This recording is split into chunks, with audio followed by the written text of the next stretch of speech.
nouvelle vidéo, toujours pour parler bouquins. Dans cette vidéo, je vais vous parler d'un vieux recueil de nouvelles. Je crois qu'on peut clairement dire que c'est plus qu'une relique de ma palle. Bon, plus maintenant puisque je l'ai lu, hein. Mais je vais vous dire quand est-ce qu'il est sorti. Ça veut pas dire que je l'ai acheté tout de suite, hein, mais oh là là, il est sorti en 2009. Nous sommes en 2021. Bonjour. Ouais. Bon, après c'est un petit recueil de nouvelles hein, qui me tentait beaucoup au début et puis après il me tentait plus trop et puis là je me suis dit allez c'est le moment de le lire sinon je le lirai vraiment jamais. Résultat je l'ai lu. Donc il s'agit d'Amour d'enfer aux éditions Le Livre de Poche Jeunesse, c'était chez Hachette, collection Black Moon, il me semble qu'il est sorti en grand format.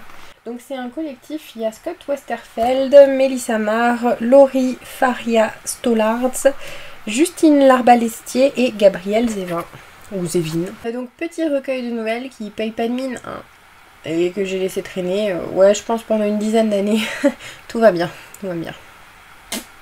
Et vous le savez, hein, vous avez toujours pas vu ma palle monstrueuse démoniaque, mais ouais, ça me prend, des fois j'en entends beaucoup de bien, alors j'achète un livre et puis au final je suis pas prête à le lire tout de suite, ou il me donne plus trop envie sur le moment, il me fait peur parce qu'il est gros, il me fait peur pour X ou Y raison, et je le lis des années après. C'est typiquement ce qui est arrivé à ce petit recueil de nouvelles. Je vais pas le garder parce que ça n'avait rien de folichon, mais j'ai quand même vachement aimé. Alors vous m'excusez, j'ai le téléphone, hein, parce que je l'ai lu le 22 avril, enfin j'ai fini ma note le 22 avril, voilà. Du coup je vais vous parler un peu des nouvelles. Donc vous m'excusez, je vais pas vous montrer tout le temps le livre, hein, parce que voilà, tenir les deux c'est pas ouf. Donc la nouvelle, la toute première, c'est celle de Scott Westerfeld. D'ailleurs ouais, d'ailleurs c'est noté dans l'ordre en fait, hein. On a en premier Scott Westerfeld, deuxième Melissa Marr, troisième Laurie Faria Stollarz, quatrième Justine Larbalestier et cinquième Gabrielle Zévin. Zévine, je ne sais pas comment vous dites. Donc la première de Scott Westerfeld, c'est Un monde presque parfait. Je crois que c'était ma préférée. Ouais, voilà. Ça commençait super bien, j'avais adoré. Ça mettait franchement dans le bain. Donc ici on suit des ados qui sont genre au lycée je crois. Ouais peut-être pas au collège, au lycée il me semble. Et en fait on se retrouve dans un monde totalement futuriste. Hein.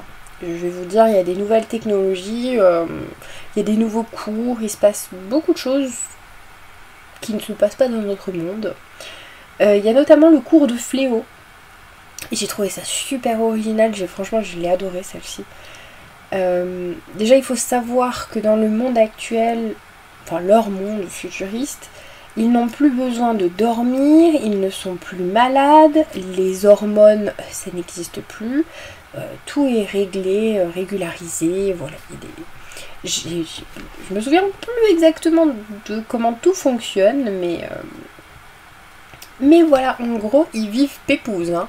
Et ils ont du temps pour tout. C'est incroyable.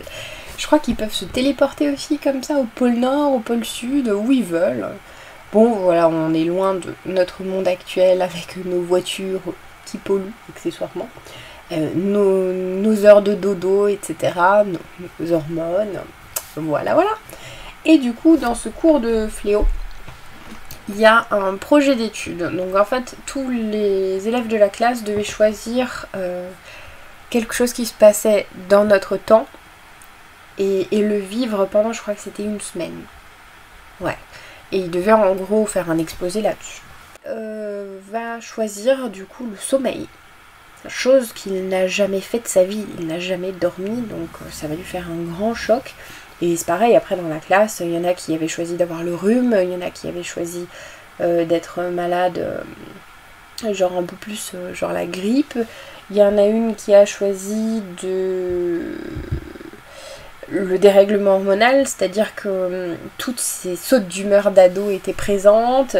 Qu'est-ce qu'il y avait encore J'ai trouvé ça super intéressant, hein. Et on nous parle du coup de camarades de classe qui ont aussi des super projets.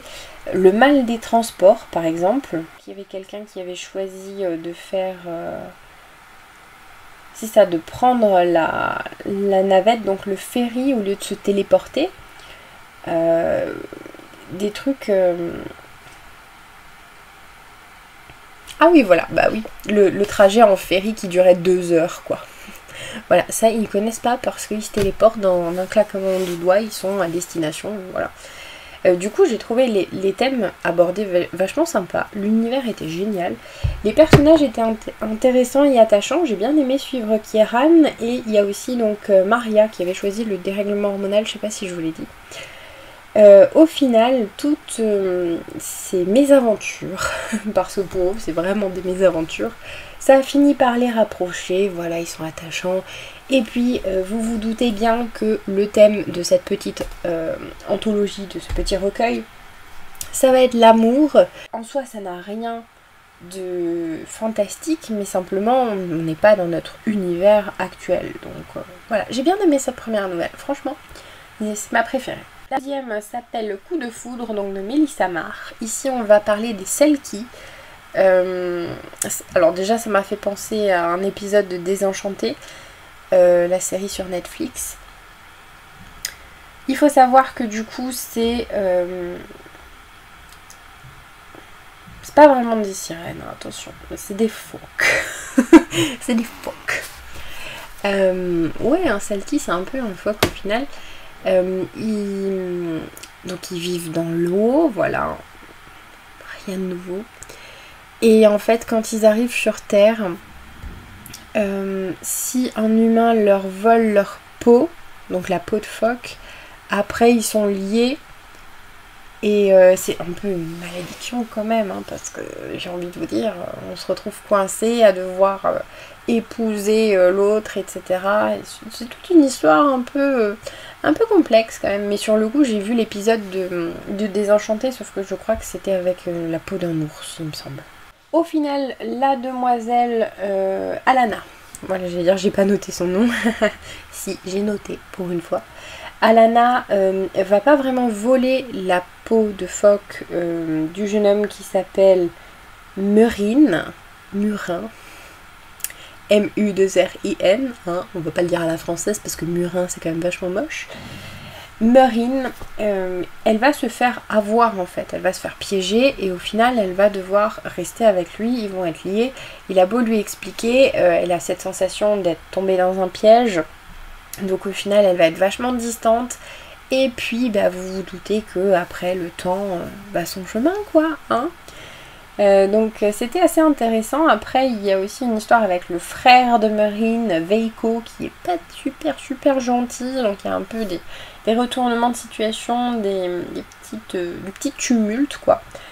Et au final c'était intéressant, mais j'ai eu du mal avec le mythe abordé, j'avais vraiment du mal à visualiser tout et voilà. Donc c'était sympa, mais c'est pas ma préférée. Le troisième, Le fantôme de mes rêves. Ah, j'ai bien aimé celle-ci aussi. On suit Brenda qui emménage dans une nouvelle maison et c'est une maison un peu hantée. Il y a eu un massacre des années auparavant. Au début elle ne le savait pas. Quand elle l'apprend, c'est un peu compliqué. Comment vous dire que quand vous savez ce genre de choses, vous n'avez plus du tout envie de vivre là, clairement. Elle est dans la chambre où il y a un jeune adolescent qui a été tué par son beau-père, je crois. Oui, c'est ça, par son beau-père, donc comment vous dire qu'elle est un peu traumatisée, mine de rien. Donc ce jeune homme, est-ce que j'ai noté son nom? Oui, c'est Travis. Oh, dis donc, vous avez vu, je fais des efforts hein, quand même, faut le signaler. Donc elle voit Travis dans ses rêves, mais bon, en tout cas elle voit un fantôme, et ben pareil, il va y avoir rapprochement, et voilà, il y a une belle petite histoire. C'était sympa, mais ça n'a rien d'extraordinaire. Celle de Justine Larbalestier s'appelle Les liens du sang. Celle-ci était un peu longue, je crois que c'était la plus longue. Elle était pas mal. Donc on suit une jeune fille, Gianni, voilà. Mais j'allais dire, j'ai pas noté son nom, j'ai écrit la demoiselle. Non, c'est bon, je l'ai noté. Gianni qui vit dans un petit village. C'est pour le coup c'est loin d'être un monde moderne, hein. C'est vraiment un petit village avec des coutumes limite ancestrales. Un petit village de paysans, grosso modo, c'est comme ça que je me suis figuré la chose, hein. Limite retour en arrière de je ne sais combien d'années. En fait, dans ce village, il y a une tradition qui dit que, je crois que c'est à tous les printemps, quelque chose comme ça, il y a des fiançailles qui se font entre les jeunes gens qui sont mineurs, et c'est un peu, voilà, c'était un peu délicat comme sujet, pas forcément très à l'aise avec, hein. Et du coup, elle se choisit son fiancé, qui est Robbie. Voilà, Robbie, c'est par contre le pestiféré du village. Il n'y a personne qui l'aime. Et déjà, c'est bizarre parce qu'il est arrivé ici, on ne sait pas vraiment comment. Il n'a pas de famille. Voilà, il y a des petits mystères à propos de Robbie. Elle va le choisir lui. Ils vont du coup se fiancer et se marier, je crois. Ou c'est juste, non, je crois que c'est même pas. Ils sont pas encore mariés. Ils ont un an de test en gros de fiançailles pour voir si ça fonctionne ou pas. Ils passent leur petite année ensemble et puis bah au bout d'un moment c'en est trop, il y a tout le village qui pète un câble et puis qui crie au démon et voilà, il va s'enchaîner des petites choses pas très sympathiques. Pour le coup on va aborder un mythe qui est sympa, j'ai pas envie de vous le dire parce que ça serait trop spoilant pour le coup parce que je m'attendais pas forcément à ça. Donc je vais vous laisser découvrir la suite et la fin de cette nouvelle. Et la dernière s'appelle Caprice de fan. Je l'ai bien aimée, j'ai trouvé qu'elle avait des sujets intéressants d'ailleurs, hein. Donc on va suivre Paige qui est une jeune fille ordinaire, lambda et quasiment invisible dans son lycée aussi je crois. Elle aime beaucoup lire et elle n'a pas beaucoup d'amis, etc.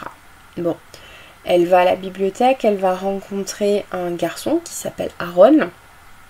Et ils vont se rapprocher parce que lui aussi aime bien lire et puis il voulait le même livre, un truc comme ça.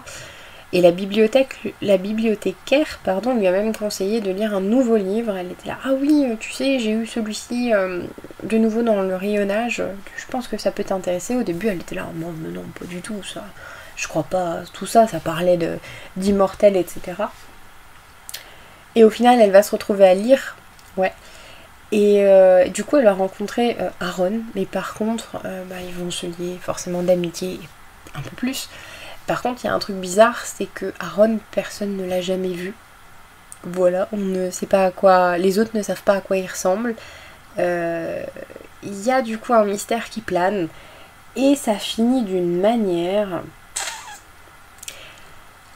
Pareil, j'ai pas envie, pour le coup j'ai pas envie de vous dire parce que c'était intéressant et il y a vraiment une question qui se pose à la fin, est-ce que c'était réel ou pas? Voilà, je vous dirai pas du coup le pourquoi du comment, ce qui se passe ensuite et tout, enfin avant, au milieu, mais c'est vrai que sur le coup j'ai terminé cette nouvelle, donc c'est la dernière en plus du recueil, et j'étais là mais est-ce que ça s'est vraiment passé ou est-ce que c'était pas réel? Du coup, je vous avoue que même là, en y repensant, je n'ai toujours pas trouvé la réponse. Je ne sais pas quoi en penser, quoi croire. Peut-être bien que c'était réel, peut-être que non. Je ne me suis pas décidée du coup pour avoir ma version de l'histoire, ma réponse quoi. Donc voilà. Au final, c'est un petit recueil, oui, qui paye pas de mine comme ça, voilà. J'ai vite lu, ça a rien de folichon, mais par contre, c'est quand même agréable. En tout cas, ça permet aussi de découvrir l'imagination, l'originalité et le style des auteurs qui sont abordés. Je ne connaissais pas, par exemple, Justine Larbalestier, même de nom. Désolée.